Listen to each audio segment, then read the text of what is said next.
Կսել ինչ ենք անում, սխալվում ենք։ Ամեն մեկս էլ թերանում ենք մեր ընթացքում, մեր կյանքում։ Ինչպես որ ասել է, այսօր եւ ընդհանրապես այս մի քանի օրը միասին սերտելու ենք մի Աստվածաշնչից մի գրքից, Հովնանու գրքից, եւ որից որ բավականին լավ դասեր ենք քաղելու։ Նայելու ենք նաեւ այն առումով, որ Հովնանը Աստծո մարգարե լինելով, ինչպես իմանալով Տիրոջ կամքը ինչ արեց, որոշում կայացրեց իր կարճ խելքով փախնի Աստծուց։ Ու նաև կտեսնենք այդ ամենի արդյունքը ինչ էր։ Ինչի համար եմ այս ամեն ինչը ասում, որպեսզի մենք որոշ առումով տեսնենք, որ շատ դեպքերում մենք էլ ենք Հովնանի նման։ Հիմա փորձելու եմ նաև էկրանին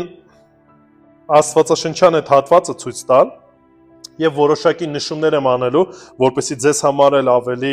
տեսանելի լինի։ Բայց եթե ունեք ձեր սուրբ գրքերը, կարող եք բացել ձեր սուրբ գիրքը, ձեր Աստվածաշնչից, հատվածը կարդաք, նայեք, որպեսզի տեսնեք, որ այն ամեն ինչ որ կարդում ենք, իրականություն է, Աստվածաշնչից է վերցված եւ համոզված լինեք, նպատակս մեկն է, որ այն ինչ որ խոսելու ենք, ձև ասած, զուտ իմ հորինվածը չէ։ Դուք ինքներդ եք կարդալու, ինքներդ եք տեսնելու եւ միասին ինչ ենք անելու, քայլելու ենք այս ընթացքով։ Շատ լավ։ Մինչեւ անցնեմ կոնկրետ գրքին, ասեմ, որ Հովնանի գիրքը կամ Հովնանի մարգարեությունը հենց գրված է այն մարգարեի անունով, ով որ տվյալ խոսքը ստացավ Աստծուց եւ գնաց կամ հակառակը անհնազանդ գտնվեց։ Հովնան բառը նշանակում է աղավնի։ Ու որպես աղավնի, որը որ որոշ առումով հիմա մեր տրամաբանությամբ նույնիսկ համարվում է, չգիտեմ, խաղաղություն, մեղմություն, մաքրություն եւ այլն, այնինչ այս գիրքը ընդհանրապես այդքան էլ այդ մարդու այդ ձևի լինելու մասին չի։ Կտեսնեք, որ ինքը այդքան էլ խաղաղասեր չէր, եւ այդքան էլ հնազանդ չէր եւ մաքուր չէր, եւ բայց սա եւս մեկ անգամ ցույց է տալու, որ իրականում այս գիրքը, այս պատմությունը Հովնանի մասին չի։ Հովնանի ինքնակենսագրականը չի։ Հետաքրքիր է, որ Հովնանի մարգարեության մեջ չգտնի որևիցե մարգարեություններ, որոնք որ օրինակ շատ ուրիշ մարգարեական գրքերի մեջ կգտնեք։ Չեք գտնի շատ այլ մանրամասնություններ Հովնանի մասին։ Այլ ինչ ենք կարդում Հովնանի մասին։ Ամենասկիզբը տեսնում ենք, ասում է Տիրոջ խոսքը հասավ Ամաթի որդի Հովնանին ասելով։ Հիմա մի փոքր առաջ որպեսի չանցնենք, նախ եւ առաջ իմանում ենք, որ Հովնանը Ամաթի որդին էր եւ նաեւ 4-րդ թագավորոս 14-րդ գլուխ 25 համարից մոտավորապես հասկանում ենք ինչ ժամանակահատվածում է ինքը, այսպես ասած, մարգարեացել։ Եթե նորից չեմ ուզում շատ մտնեմ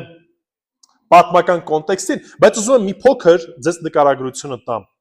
Պատկերացեք, արդեն Իսրայելը գտնվում է բավականին ծանր վիճակում, այն առումով, որ բարգավաճել է, բավականին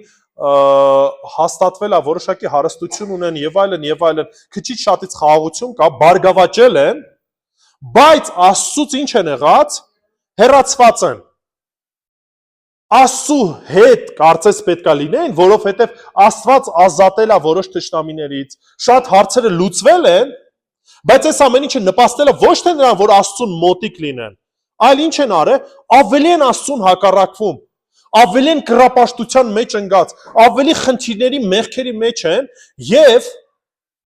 Տերը ինչ է անում, խոսք է ուղղում Հովնանին։ Հիմա կտեսնեք, որ Հովնանի խոսքը ուղված եւ Հովնանին ուղված պատգամը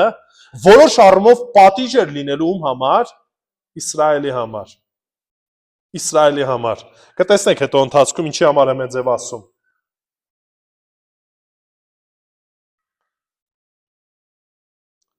Ամենասկիզբը մենք ինչ տեսանք։ Այս խոսքը ումից էր տրված։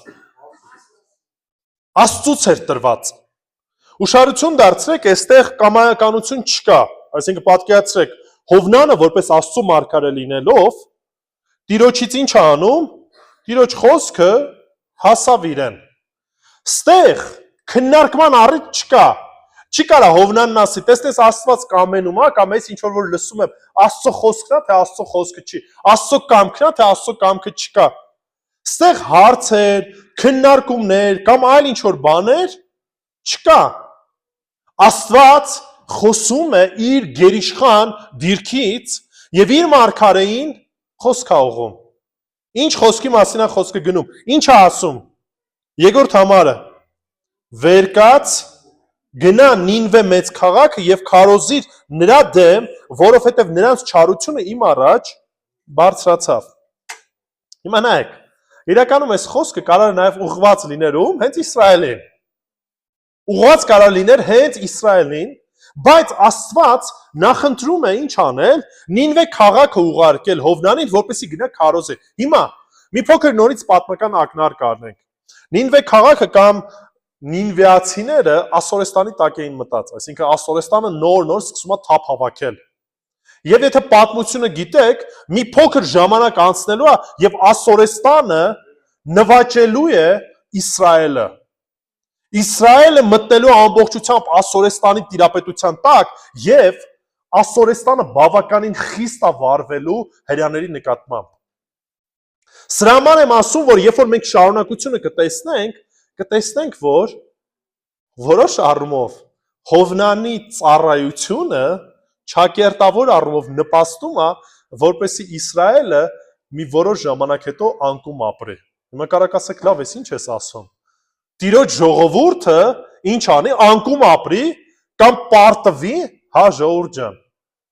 Ինչի որտեվ խնդիր կար, արդեն ասացի, ինչ էին եղել, տնտեսապես զարգացել էին, հարստացել էին ու մոռացել էին ում Աստծուն, կռապաշտության մեջ էին ընկել։ Դեռևս խնդիր չկար Ասորեստանի ու Իսրայելի միջև, բայց կարծում եմ, որ Հովնանը սրտից ներքո գիտեր մի ճշմարտություն, որ եթե գնաց ավետարանը քարոզեց, Տերը ողորմած է ու գթած է, եթե իրանք ինչ անեն, ապաշխարեն, հետ կանգնեն իրանց գործերից, Տերը ներելու է իրանց։ Բայց դրա հետ մեկտեղ հասկանում էր, որ այս ազգը, որ բարձրանալու է, ինչ է անելու, վերջի վերջո հարձակվելու է իրանց վրա։ Եվ հիմա պատկերացեք իրավիճակ։ Մեր համար եմ այդ օրինակը բերում։ Պատկերացեք Տիրոջ խոսքը ձեզ լինի, ու խոսք լինի գնացեք օրինակի համար Ադրբեջան կամ գնացեք Թուրքիա ու քարոզեք ավետարանը։ Մենք ուրախությամբ կընդունենք դա։ Չէ, պատասխանի կարիք չկա։ Ինչի, որովհետև մեր ցանկությունը, մեր փափագը, մեր ողջ քրիստոնեական սերը արտահայտվում է հետևյալով. թող պրծնի այդ երկիրը վերանա երկրից վրա եւ այլն եւ այլն։ Ինչի, որովհետև կարանք ասենք, տեղին է, մեզ էս են արել, սպանել են, կործանել են, ինչ են արել, անդադ պատերազմի մեջ են, եւ պատկերացեք հիմա Հովնանի իրավիճակը։ Աստված ասում է գնա քարոզի են մարդկանց, ովքեր որ վաղ թե ուշ կանգնելու են ու քո երկիրդ կործանելու են։ Եվ այս ամեն ինչը հասկանալով Հովնանը ինչ է անում, որոշում է կայացնում, որ պետք է բան անի, փախչի։ Հիմա ես ուզում եմ մի բան ուշադրություն դարձնենք սրա վրա։ Նայեք, երբ որ Աստված խոսում է, հստակ պատվեր է տալի, ինչ պատվեր է տալիս։ 3 բան է ասում։ Ինչ արա։ Վեր կաց, գնա եւ քարոզիր։ Վեր կաց, գնա եւ քարոզիր։ Այլ հնարավորություն չկա։ Այլ ընտրանք չի տալիս։ Չի ասում, եթե կցանկանաս այս ձև վարվի եւ այլն եւ այլն։ Ընդհանրապես Աստված նման ձևով չի վարվում։ Ինչի եմ ասում։ Որովհետեւ իրապես Աստծո գերիշխանությունը այս դրանում է արտահայտվում։ Երբ որ մենք որպես ճակերտավոր եմ ասում, կբացատրեմ ինչի։ Քրիստոնյաներ Տիրոջ խոսքը գիտենք կամ գուցե լսել ենք եւ ասում ենք, դե չեմ ուզում տենց վարվեմ կամ վարվում ենք այնպես ինչպես որ մենք ենք ցանկանում։ Մենք դրա համար արժանի ենք ինչի։ Դատապարտության, որովհետեւ Աստծո խոսքերը քննարկելի չեն։ Աստծո ասածը ընտրության հնարավորություն չէ։ Երբ որ Աստված ասում է, դա միանշանակ է 100%-անոց է եւ միայն ընդամենը մեկ պատասխանը ակնկալում Աստված։ Ինչ է այդ պատասխանը։ Հնազանդություն։ Եվ այս պարագայում պետք է ինչ աներ Հովնանը, պետք է վեր կենար, գնար եւ սկսեր քարոզել։ Այստեղ մի հատ բայց է առաջանում, ընդհանրապես ասում են բայցից հետ առաջ արդեն ինչ որ կարծես եղել է զրոյանում է։ Հովնանը իր կարճ խելքով որոշում է կայացնում, ես կարամ ինչ անեմ, այնքան լավ ուժեղ մարդ լինեմ, որ Աստծուն հակառակ կանգնեմ։ Հովնանը ինչ արեց, առաջինը վեր կացավ։ Առաջի քայլը կատարեց կարծես, բայց ուրիշ նպատակ ուներ։ Վեր կեցավ ոչ թե որպեսի հնազանդվի,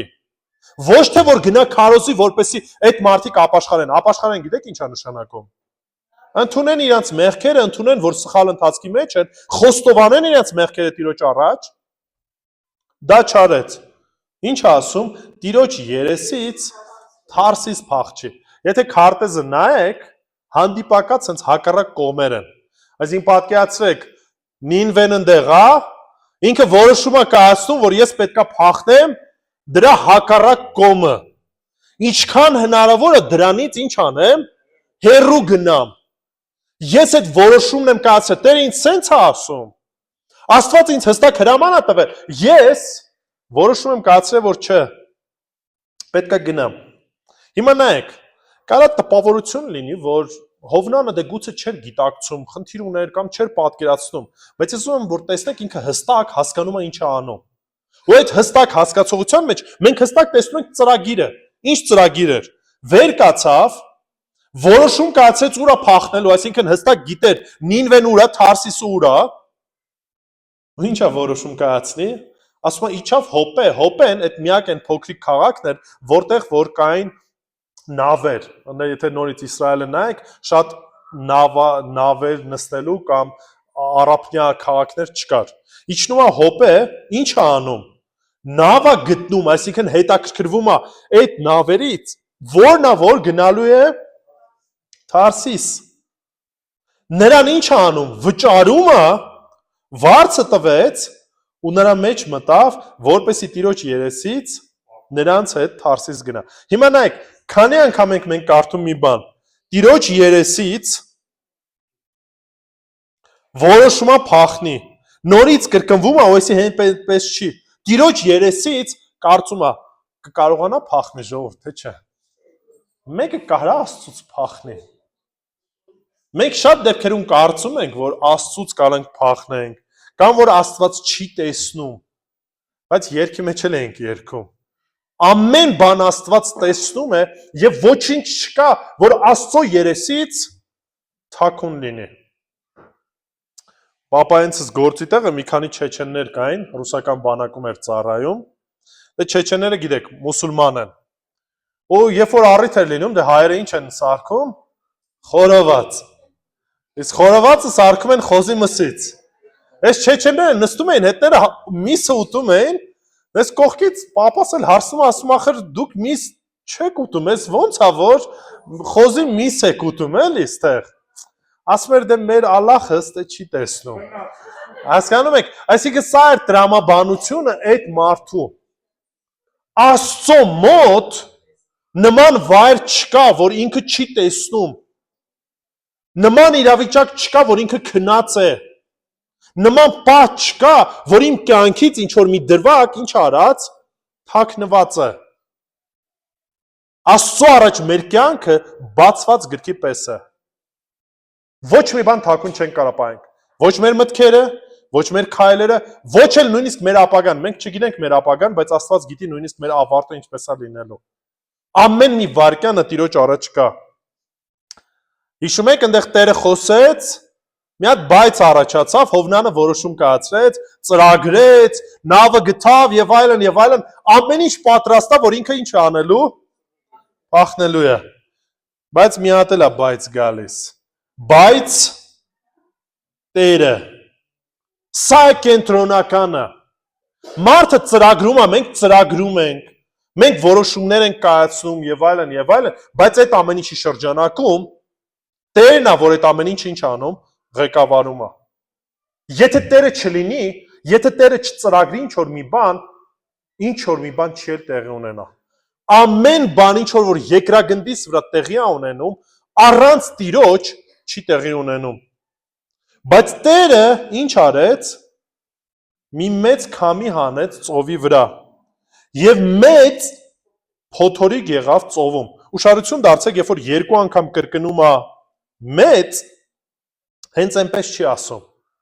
Ուզում եմ որ մենք հասկանանք, որ այդ փոթորիկը փոքրիկ ինչ որ ալիքներ չէին, փոքրիկ ինչ որ ալեկոծություն չէր, բավականին մեծ ալեկոծություն էր եւ դրա որպես հետևանք ինչ էր տեղի ունենալու, նավը խորտակվելու վտանգի մեջ էր։ Նավը խորտակվելու վտանգների մեջ էր։ Նավաստիները ինչ արեցին, վախեցան։ Ինչ եք կարծում առաջի անգամ էին ծովը հելել։ Չէ, ժողովուրդ ջան, նավաստիները, այսինքն դրանով են ապրում, դա իրանց կյանքը, դա իրանց տիրույթը, իրենց կյանքը անցկացնում են ծովում։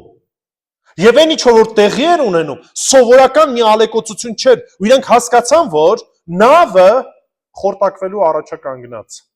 Սովորական մի իրավիճակ չէր եւ վախեցան։ Ու ինչ արեցին, բնականը որտեղ որ վախ կա, սկսեցին, ասում է յուրաքանչյուրը իր Աստծուն աղաղակեց։ Եվ ամեն մեկը իրանց աստվածներն ունի։ Հետաքրքիր sense մի արտահայտություն կա, ասում են, երբ որ ինքնաթիռը սկսում է անգնել, այդ ինքնաթիռի մեջ աթեիստներ այլևս չեն մնում։ Հիմա այս նույն կարգավիճակն էր։ Ճիշտ այնտեղ աթեիստ չէին, ամեն մեկը իրանց աստվածներն ունեին, եւ երբ որ տեսան, որ սկսեցին ինչ անել, սուզվել, ամեն մեկը սկսեց հիշել իր Աստծուն։ Եվ նավի մեջ գտնվող առարկաները ծովը գցեցին։ Ուզում եմ այսի ուշադրություն դարձեք, որտեվ հետաքրքիր մի իրավիճակ կա։ Ինչ էին ծովը գցում այդ առարկաները։ Որ թեթևանա, հնարավորինս թեթև լինի, գոնե ինչ որ մի բանով փորձում են իրավիճակը ինչ անել, կազմակերպել, որպեսզի այն նրանցից թեթևացնեն։ Իսկ Հովնանը իջել էր նավի խորքը, պարկել ու խորը քնել է, հարցը լուծվել է։ Կազմակերպել է, տոմսը առել է, ուղղությունը ընտրել է, նավը գտել է, всё, հարցերը լուծված են։ Ինքը գրած է իր համար քնել է, ամեն ինչ ուղղված է։ Տիրոջից երեսից ինչ արեց, փախավ։ Ստացվեց, որ կարողացավ Տիրոջը խաբի։ Ստացվեց, որ կարողացավ Տիրոջը կամքին հակառակ կանգնի։ Այս մարդիկ խառնված ման են գալի իրավիճակ, ես կողմ են կողմ, խորտակվում են, տեսնում են մարդը քնած է, նավապետին ասում են նրա մոտ եկավ ու ասեց. «Ինչ ես քնել, վեր կաց աղաղակիր քո Աստծուն, գուցե Աստված մտածի մեր մասին եւ մենք չկորչենք»։ Այսինքն գոնե ինչ որ առիթ է փնտրում։ Ասում է դու էլ արթնացի, կարող է դու էլ մի հատ ինչ որ Աստված ունես, աղոթի քո Աստծուն, կարող ես իրավիճակում ինչ անենք, դուրս գանք այս իրավիճակից։ Եվ իմանց ասում են, եկեք վիճակ գցենք եւ իմանանք, թե ում պատճառով մեզ այս չարիքը եղավ։ Վիճակը գիտեք որն է։ Այսինքն կարա տարբեր լինի։ Հիմա մեկ-մեկ տեսել եք, ասենք երկար փայտիկներ են վերցնում, մի հատ կարճ, իրար բաժանում են, տեսնեն։ Դե սնապարծություն է։ Այսինքն հավատում են նման բաները, բայց ասում են մի հատ փորձենք, տեսնենք։ Ինչ է լինում։ Եվ ասում է վիճակ գցեցին եւ վիճակը ընկավ Հովնանին։ Ինչ եք կարծում։ Աստված այս ամեն ինչը ծրագրում, թե չէ։ Ամեն բան Աստծո ձեռքերի մեջ է։ Ես դրա համար եմ ասում, դուք կտեսնեք հենց ամենաառաջի գլխից խնդիրը Հովնանը չի։ Աստված մեկ ուրիշին էլ կարար ուղարկեր։ Խնդիրը այն էր, որ մենք պետքա սովորենք եւ Հովնանը ինքը պետքա սովորեր, թե ով է Աստված։ Արարիչ Աստվածը, որը որ արարել էր ամեն բան, թե ծովը, թե ցամաքը, թե ամեն ինչ որ կատարվում էր։ Եվ նրան ասացին. հիմա ասա մեզ, թե ում պատճառով է այս չարիքը եկել մեզ վրա։ Քո գործը ինչ է, որտեղից ես գալի, որ ժողովրդից ես դու։ Ուշադրություն դարձրեք, երբ որ վիճակը ընկնում է իր վրա, ասում են մի հատ բացատրի հասկանանք ով ես, ինչ ես, ինչի համար ես գնում, որ ազգից ես, ինչ խնդիր ունե, ինչ ես սենց արել, որ Աստված որոշում է կացել քեզ այս աստիճան ինչ անի, պատժի։ Եվ նա նրանց ասաց. Ես ինչ եմ, եբրայեցի եմ եւ պաշտում եմ երկնքի Աստծուն, Տիրոջը, որ ստեղծել է ծովը եւ ցամաքը։ Ես զարմանում եմ Հովնանի վրա։ Պատասխանի մեջ ինքը տալիս է այն հասկանալով մի բան, որ այն Աստված, որ ինքը պաշտում է, որը որ ստեղծել է երկինքը, ծովը, ցամաքը, ամեն բան ստեղծել է, ինքը որոշել է այդ Աստծուց ինչ անի, փախնի։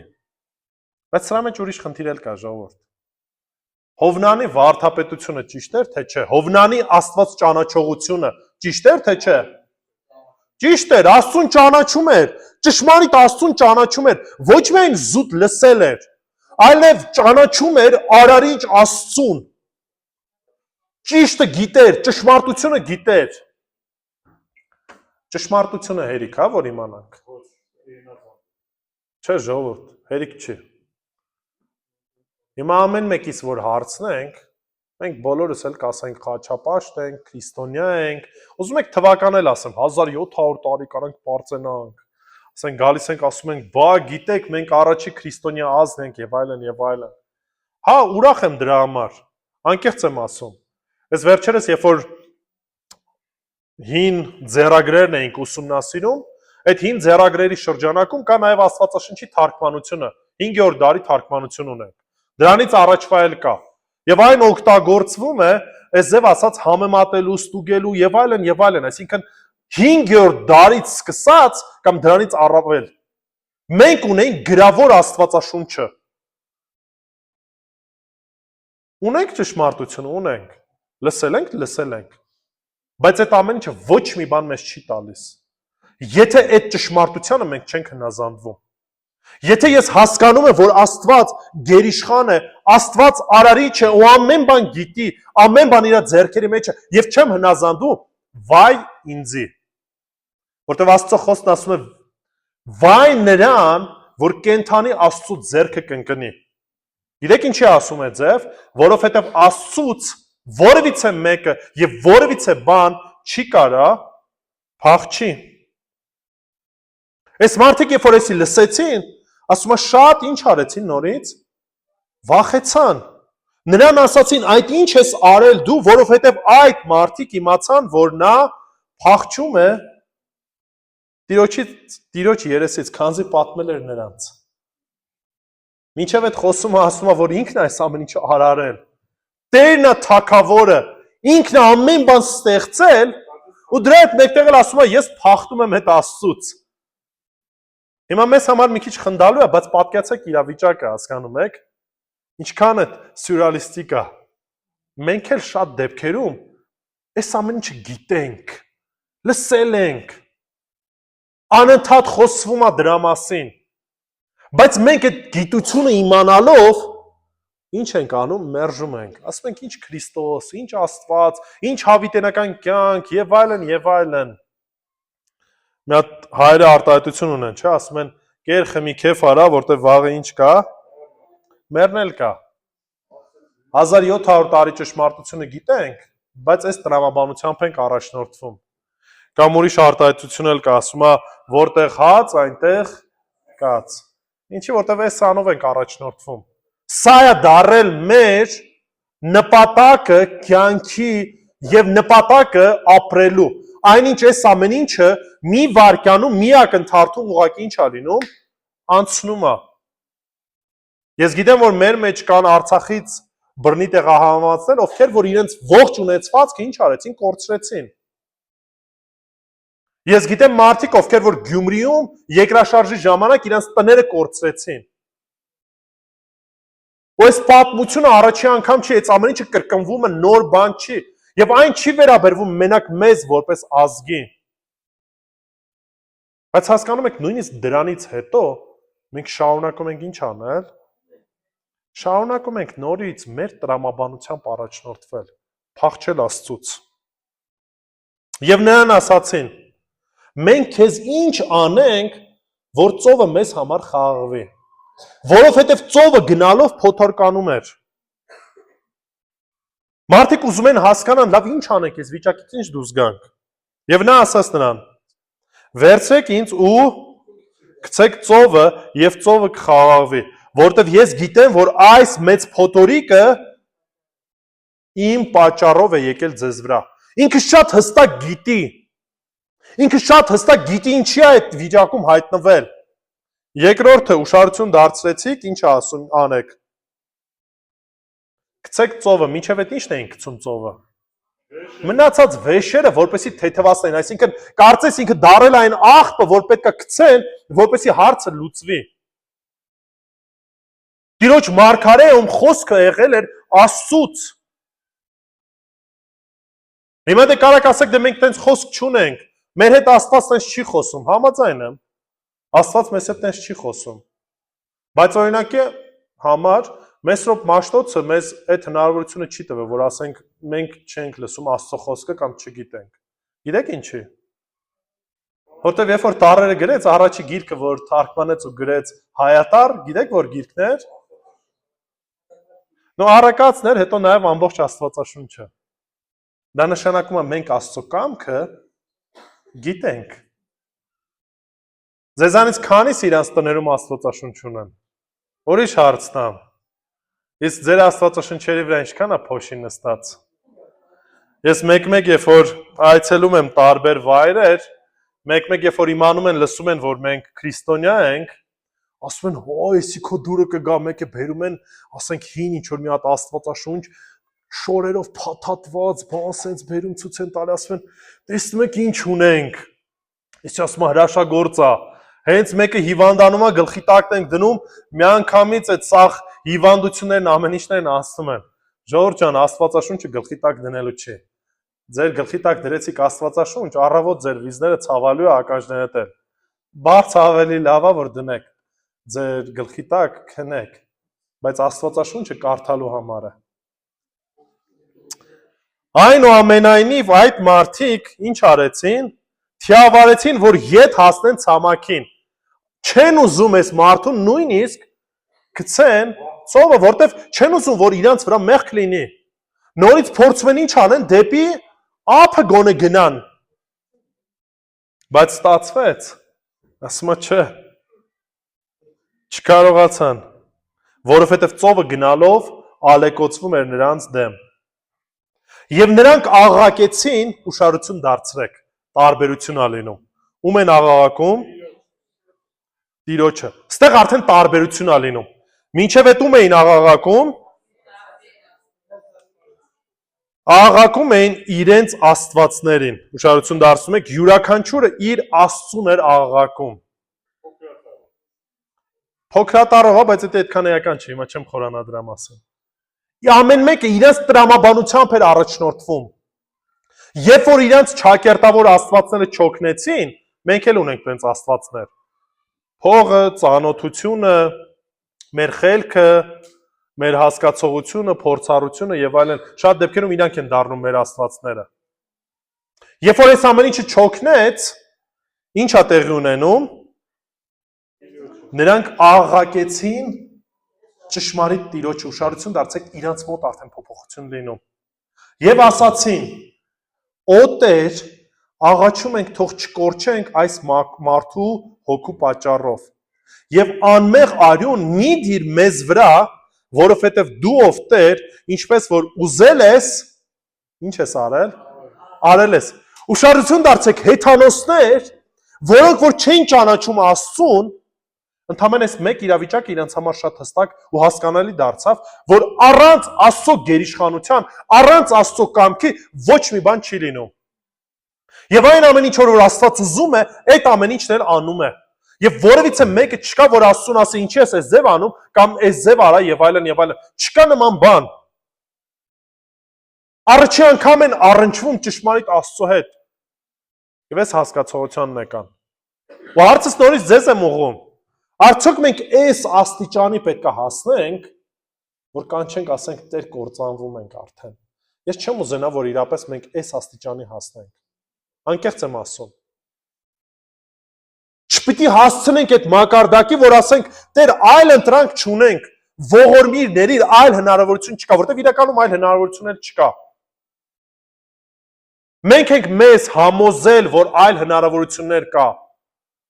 այլ կարողություններ կա, այլ հասկացողություններ կան, բայց իրականում չկա։ Չեն ուզում այդ Աստծո դեմ ինչ անեն, մեղ գործեն։ Դրա համար ասում են անմեղ արյուն մի դիր մեր վրա։ Այսինքն չենք ուզում այս մարդուն գցենք, մահանա եւ մեր վրա մեղքը լինի, որտեվ այսպես ասած հասկացան, թե ում առաջ են կանգնած։ Եվ Հովնանին վերցրեցին ու ծովը գցեցին որպես անպիտան մի բան։ Երբ որ այդ ամեն ինչը տեղի ունեցավ, ասում է եւ ծովը դադարեց իր կատաղությունից։ Չգիտեմ ծովում եղել եք թե չէ, երբ որ ալիքներ են լինում, ալիքները սենց մի մատի ճտիկով չեն անջատվում, չի լինում տենց։ Եթե նույնիսկ փոթորիկ է կամանց, որ ալիքները ինչ են անում, դանդաղում են, քչանում են։ Երբ որ գցեցին Հովնանին, միանգամից դադարեց։ Սա նորից ցույց էր տալի, որ Տերը գերիշխան է։ Ինքն է իրապես արել ամեն բան ու իր ձեռքերի մեջ ամեն ինչ։ Հիսուսի ժամանակ էլ տենց պահ կար։ Հիսուս ծառայությունից հետո բավականին հոգնած, նավակի մեջ պարկած են, այս ժամանակ արդեն ծով չէր, հիմա Գալիլեայի ծով են ասում, լիճ էր, ու էլի մեծ փոթորիկ է բարձրանում։ Աշակերտները այդքան ճանաչելով Հիսուսին ինչ արեցին, էլի վախեցան, խառնվեցին իրար եւ այլն, գնացին արթնացրեցին Հիսուսին, ասին խորտակվում ենք։ Հիսուս արթնացավ, ասաց թերահավատներ։ Ինչ եք վախենում։ Ես ձեր հետ եմ, ձեր կողքն եմ, այսքան ժամանակ տեսել եք, որ ամեն բան իմ ձեռքերի մեջ է ու խառնվել եք իրար։ Ու էլի մի վարկանում դադարեցնում է այդ փոթորիկը, որտեվ Տերն է այդ ամեն ինչը արել, իր ձեռքերի մեջ է։ Ու նույնը ստեղ է տեղ ունենում։ Բայց շարունակությունը նայեք։ Եվ այդ մարդիկ նորից ինչ եղավ։ Մեծ երկյուղով վախեցան Տիրոջից։ Ուշադրություն դարձեք, երբ որ մենք խոսում ենք վախենալուց, սա արդեն ոչ թե վախն է, որ կար ալիքների նկատմամբ։ Սա մի քիչ հետաքրքիր բառ կա, երկյուղ արտահայտությունը կա, չգիտեմ լսել եք թե չէ, բայց առակած գրքի մեջ ասում է, որ իմաստության սկիզբը Տիրոջ վախն է կամ Տիրոջ երկյուղն է։ Երբ որ մենք իրապես հասկանում ենք ով է գերիշխան Աստված, սկսում ենք այդ գերիշխան Աստծուց իրապես ինչ անել, վախենալ, երկյուղ ունենալ, մեր քայլերը ինչ ենք անում, սկսում ենք ուղղել, սկսում ենք շտկել, ինչի որտեվ հասկանում ենք, եթե ինքն է իշխանը, եթե ինքն է Տերը, եթե ինքն է թագավորը, եթե ամեն բան իր ձեռքերի մեջ է, իրանից արժի վախենալ եւ իրեն արժի ծառայել։ Ինքն է արժանի այն ճշմարիտը, որին որ պետք է երկյուղ ունենանք։ Ու իրենք այդ ամեն ինչը հասկացան եւ ինչ արեցին, ասում է, զոհեր մատուցեցին Տիրոջը եւ ուխտեր արեցին։ Զոհեր մատուցեցին, որովհետեւ լսել էին կամ գիտեին, որ Տերը ինչ անում, զոհեր ընդունում։ Այդ զոհերը մատնանշելու էին կամ ցույց էին տալիս Հիսուս Քրիստոսին։ Այսօր ասացինք, չէ՞, որ Հայր Աստված իր որդուն ուղարկեց Հիսուս Քրիստոսին, որը որ զոհ դարձավ ում համար, մեզ համար։ Զոհերը ինչ որ կատարվում էին, ցույց էին տալու, որ գալու է մեկը կատարյալ մեկը, որ մեզ համար զոհաբերվելու է, սպանվելու է։ Իրենք այս գիտակցություն ունեցան։ Զոհեր մատուցեցին եւ ինչ արեցին, ուխտեր արեցին։ Այսինքն երթում արեցին, որ իրենք այսուհետ պաշտելու են միայն ճշմարիտ Աստծուն, ում պատկանում է ողջ իշխանությունը, ով տերերի Տերն է եւ իշխանը ամեն բանի։ Բայց այսքանով պատմությունը չի բրծնում։ Ասում է եւ Տերը մի մեծ ձկան հրամայեց, որ Հովնանին կուլ տա։ Հիմա երբ որ այս հատվածն ենք հասնում, որոշ նորից ճակերտավոր խելացիներ ասում են, դե հիմա գրած է այդտենց մեծ ձուկ չկա, որ կարա գա ամբողջությամբ կուլ տա եւ այլն, ու նման մի փիլիսոփայություն։ Ժորժ ջան, այն Աստված, որ ստեղծել է ամեն բան, այն Աստված, որ կառավարում է ողջ տիեզերք ու այն տեսանելին ու անտեսանելին, ինչ որ կա, եթե պետք լիներ, այդ մի հատ այդ ձևի ձուկ կարարեր կստեղծեր հատուկ այս դեպքի համար։ Որ այդ ձուկը պետքա այդտեղ լիներ եւ կուլ տար Հովնանին, որովհետեւ Տերը դեռևս իր աշխատանքը կամ իր գործը ավարտին չի հասցրել։ Մեծ ձկան հրամայեց, որ Հովնանին կուլ տա եւ Հովնանը 3 օր ու 3 գիշեր ձկան խորում էր։ Ավարտին ինչ եմ ուզում ամփոփիչ որպես ասեմ։ Առաջինը մենք տեսանք, որ Տիրոջ ծառան Մարգարեն խոսքը գիտեր, ճանաչում էր Աստծուն։ Ճանաչում էր այն Աստծուն, ով որ ստեղծել է ամեն բան, որ իր ձեռքերի մեջ է պահում ամեն ինչ, բայց իր կարճ խելքով մտածեց, որ կարա այդ արարիչ գերիշխան Աստծուն հակառակ կանգնի։ Մտածեց, որ կարա փախնի, մտածեց, որ կարա անհնազանդ գտնվի եւ դրա որպես հետևանքը չկրի։ Արդյունքը ինչ եղավ։ Արդյունքն եղավ, որ հաստատ մարդը չի հաղթի այդ պարագայում։ Բայց երկրորդ բանը, այս պատմության մեջ նաև տեսնում ենք Աստծուն։ Սովորեցինք, որ Աստված արարիչ էր, ամեն բան նա ստեղծեց, այն ինչ որ կամենում է, այդ ամեն ինչը իրականություն է դառնում, բայց դրա հետ մեկտեղ Աստված ողորմած էր։ Որտեղից տեսանք Աստծո ողորմությունը եւ համբերատարությունը։ Հովնանին կարար մի վարկյանում այնց աներ, որ Հովնանը ուղակի վերանար։ Կարար, ժողովուրդ ջան։ Կարար։ Բայց այնուամենայնիվ ողորմած գտնվեց եւ Հովնանին եւս մեկ հնարավորություն է տալու։ Մենք տեսնում ենք, որ մեր Աստված ողորմած ու գթած Աստված է։ Եթե հարց ունես, համբերի կարաս վերջում էլ գրես, հետո այդ կանրադառնանք, կամ որ վերջացնենք, հետո կարանք խոսանք էլ, լավ։ Դրա համար իմ խնդրանքը սա եւ իմ որոշ առումով ցանկությունս կլինի, որ դուք էլ ճանաչեք այդ ճշմարիտ Աստծուն, որ չփորձենք փախնել, որտեվ գիտելիք ունենալը կամ ճշմարտություն իմանալը եւ անհնազանդվելը ավելի վատ է, քան թե չիմանայիք եւ չկատարեիք։ Չնայած չիմանալ, չկատարելով էլ չենք ազատվում այն գալիք դատաստանից, որը որ լինելու է։ Սիրելիներ, էսի առաջի գլուխն էր, հույսով եմ հետաքրքիր էր, վաղը եւ մյուս օրը եւ առաջ Աստված նաեւ շաբաթ օրը վերջացնենք, ամբողջությամբ կնայենք, միասին կսերտենք այս գիրքը եւ ասեմ, ոնց որ սերիալներում ա լինում,